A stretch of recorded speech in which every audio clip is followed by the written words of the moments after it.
once people are aware, right, then will trigger, it will open the floodgate, right? Then the question is are the publishers, the digital publishers, are ready to be audited?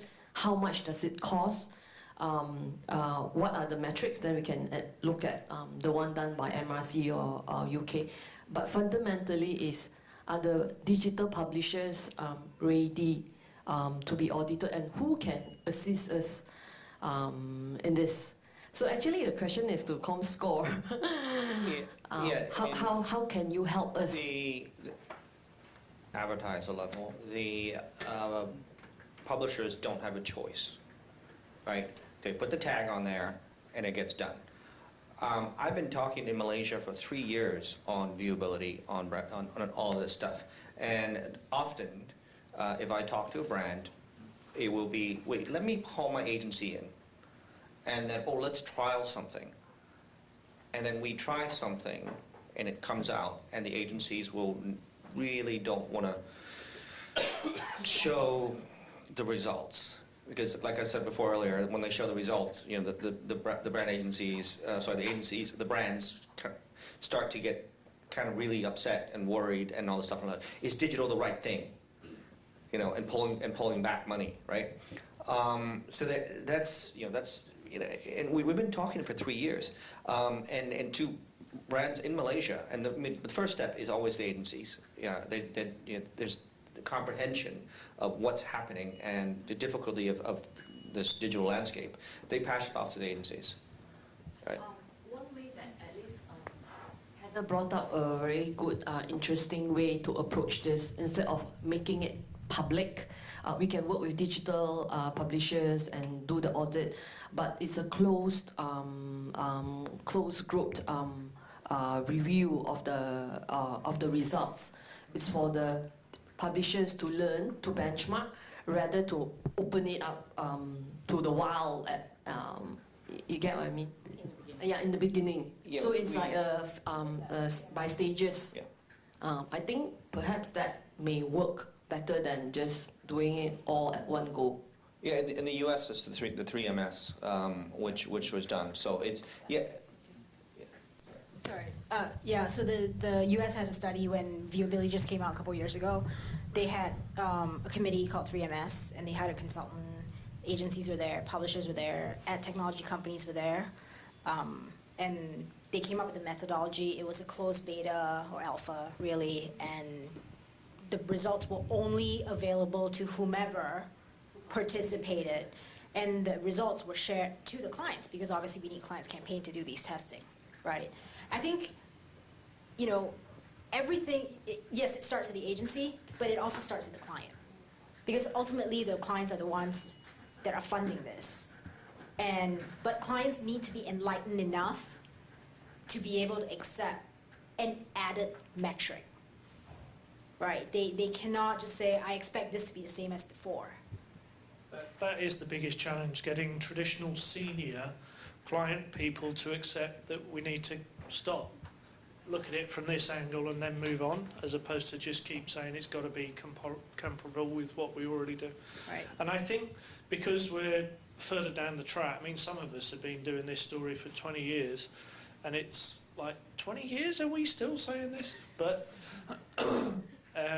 I think the number of people who are getting to those senior levels that have got the same scars as us is growing, and therefore the acceptance of it's okay to think differently is beginning to progress up the chain. Yeah, so I think it's coming. Yeah, from an agency point of view, I can tell you that we need the client's clout, right? The clients need to say, look, publisher, if you're not going to accept any kind of certification, we're not spending any money with you.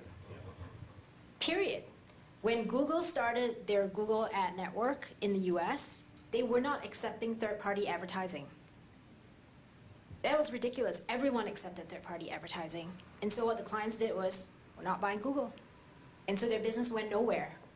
And within a year, they caved and said, okay, we'll accept third-party advertising. So it comes down to the clients standing with us, because oftentimes the clients are undermining us. When we say one thing, they're like, oh, the senior person came from whichever publisher and came to meet us, and so we said okay. Oh, you're absolutely right. The same happened with agency.com in the UK, and David Moore saying, we're not going to do your brand safety thing, we don't need to. And he came over from New York just to tell us that, made it very, very clear that we were irrelevant. And then 2 agencies, to their credit, said, well, actually, we kind of like this, and took £2 million off the table. So they had to be involved. So you're right, if we get the buy side engaged and understanding at a nice, simple level why it makes a difference, why they should be scared without it, it works. But that's back to the education, which we've discussed a number of times before. Did you have a question? Oh, thanks.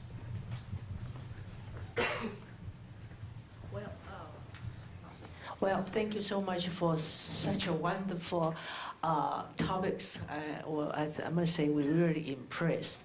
And this is something we at Taiwan, ABC, not even dare to dream of.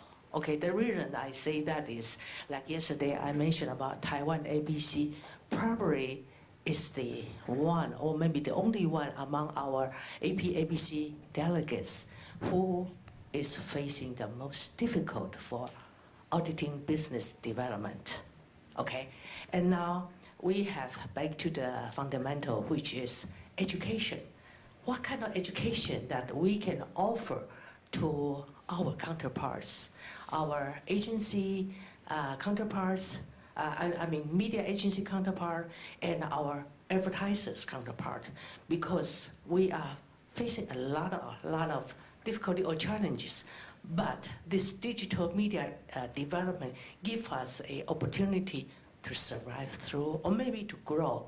Okay, so our question, okay, my question have 2. One is, how are we going to formulate the content to educate either the media agency people who used to be, very professionally position themselves, I mean, in media planning and buying.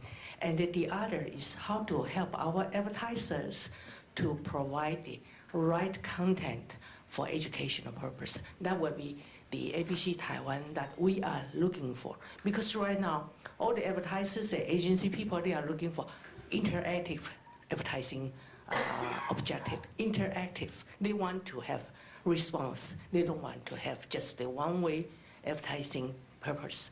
So this is something that we are looking for. I think my question is too long. And then the other is, may I also present, we have the only one advertiser among our attendants today is Barbara Liang. She's from Procter & Gamble, Taiwan, and she's the director for the corporate communication, and she's such a VIP person. And also, she is on our board of ABC. And maybe we can hear from her to see what we, all this morning talk about the importance of advertisers' point of view, their requirement about the effectiveness of the digital media.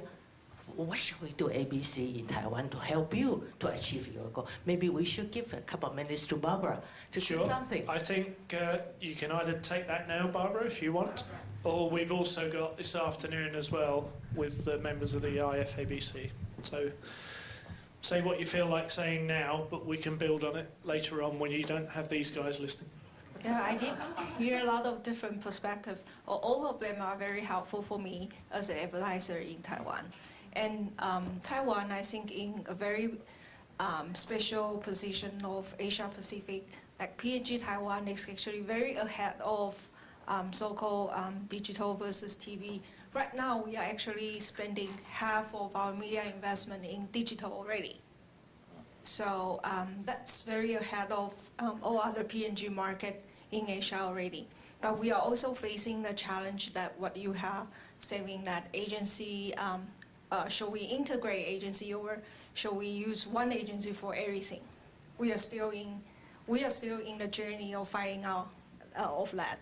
And secondly, we are also facing the challenge of ROI in digital marketing, as everyone well said. How do we do better in content, in retargeting, and in terms of cost efficiency? That's the biggest help we are hoping from getting from. Honestly, I don't care who is the one going to help me, as long as I get help. agency help me, Google help me, Facebook help me. Who can help me gain the business? Who is my lucky star? So as long as the measurement that Rosa has been talking about, the auditing, in the old area, we ask help from the media agency, and they provide us Nielsen data on print, on TV. But no one is asking us that how is the top of mind awareness turning into purchase. But now in digital era, we are asking ourselves every day, how is the awareness turning into the purchase? And from the P2P, so-called from the point to the purchase path, we are not seeing the answer yet, honestly. We are not seeing how the complexity we now facing in the digital marketing is turning ourselves. The click is not seeing yet.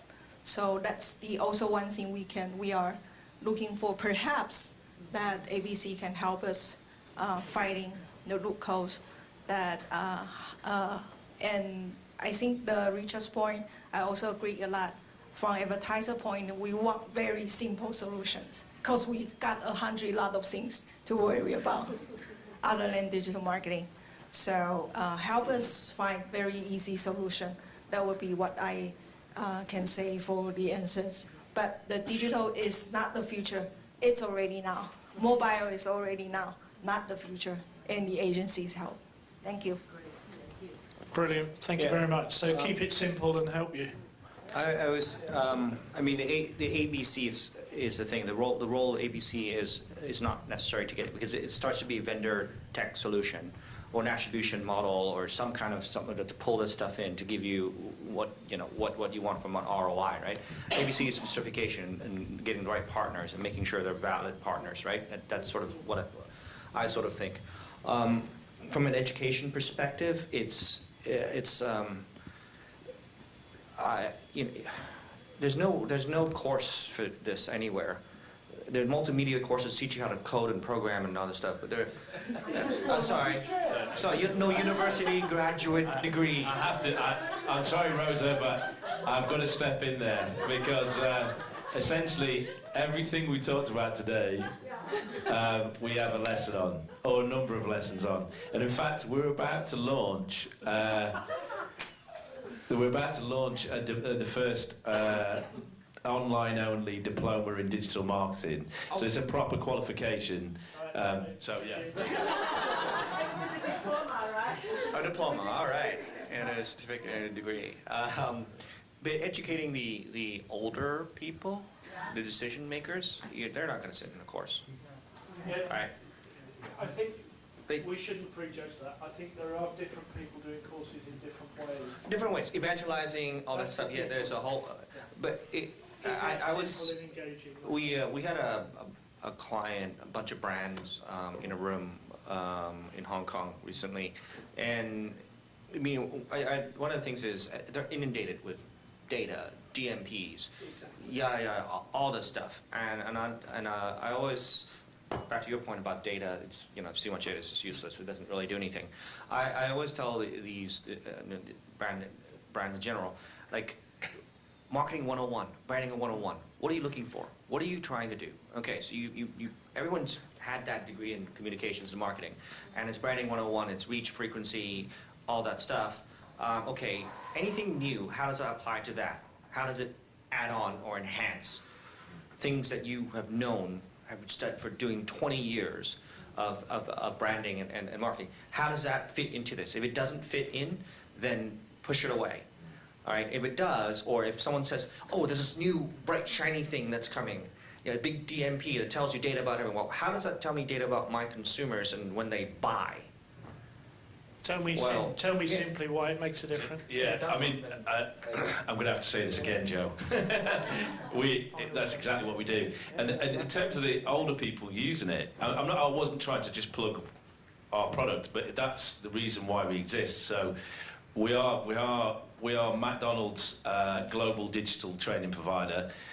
We've got 3,000 marketers using the product across over 100 countries. We've just signed up one of a similar to Procter & Gamble, but but globally. And that's a change management program where there are going to be 6,000 marketers in 110 countries using the product. It's built into a wider program, and it's exactly that. That's what we do. So we take all of the subjects and we relate them back to marketing, and we've developed a program which links into a sort of university-style diploma program. So it's a points-bearing qualification to teach people this stuff, because you're right, there isn't a huge amount of it around there, but in order to get people to do it, it needs to be engaging. So that's what we focus on. We focus on it being interactive, engaging, up to date, all the production's done in-house. So it is very doable. You know, one of the things that we've noticed over a period of time is that people need to learn the basics. It's learning the basics well, the building blocks of digital, enable you to then get into more detailed conversations around things like viewability. If you know the difference between first-party data, second-party data, intent data, if you know the difference between the internet and the web, if you know the difference between a native app and a hybrid app, you can navigate your way through a lot of these things. So that's what we do. Rather than giving people 3,000 hours of content, we give them 40 hours of content in a really interesting interactive format aligned to qualifications so people keep up to speed. Sorry. That's it. Yeah. Sorry, I wanted to let him try and do a little bit more. Sorry, I had to do that because they won't be thinking it wasn't possible. I got it here. I think I'm getting excited. Okay, and this is such a great news. Okay, and education and this kind of education is beyond the, how do I call it? Beyond the actual profession in auditing or certifying business. It's really, I mean, it's important. Okay, my sentence is, this evening dinner party, we will have a guest coming join us, who is the Vice Chancellor of Shixin University. Shixin University is very well known for journalism 是吧？新闻啊，还有 journalism and mass communication, etc. Very famous, and they got lots of budget. The reason we invite them to be with us, their chancellor used to be with our board, but he has his vice chancellor coming join our dinner. Purposely is to understand more what, from academic perspective, can be working together with this kind of industry to help students to grow in the right direction for future, but for now, digital media world. So let's look for her tonight to see. I'll happily talk to her, Rosa. Thanks, Rosa. We can talk more about that this afternoon as well. Yeah, sure.